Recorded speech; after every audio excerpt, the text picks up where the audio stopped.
านอยู่ที่สายแดนสุดคิดถึงและห่วงแหน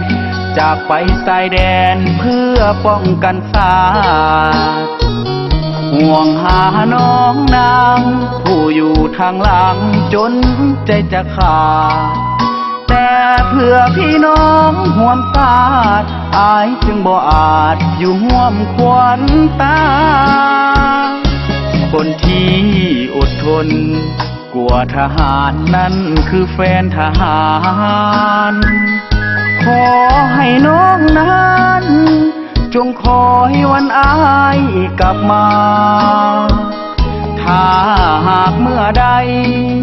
2 ปีอายจบพรรษาแล้วอายจะกลับมาหาให้น้องควรตาถ้าอายแน่เด้อจากน้องไปทุกยากเพียงใดอายก็อดทนเวียกงานสับสนอายก็ทนให้มันพ้นผ่านเพื่อให้น้องพี่สุขี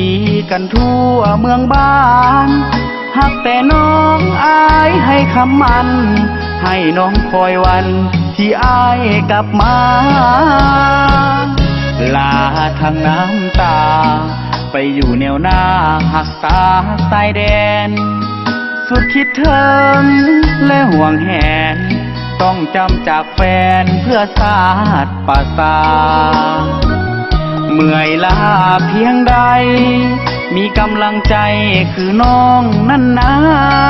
น้องอยู่ทางหลังจงคองคอยท่าคอยอายกลับมาเด้อแฟนทหาร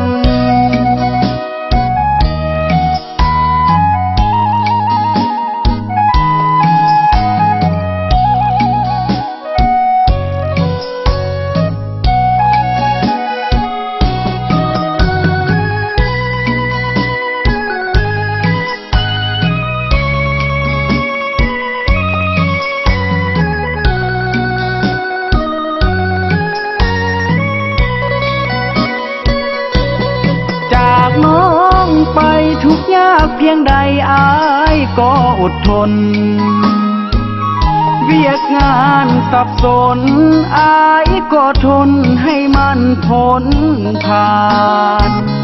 เพื่อให้น้องพี่สุขีกันทั่วเมืองบ้าน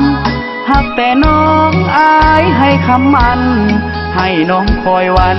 ที่อายกลับมาลาทางน้ำตาไปอยู่แนวหน้าหักษาสายแดนสุดคิดถึง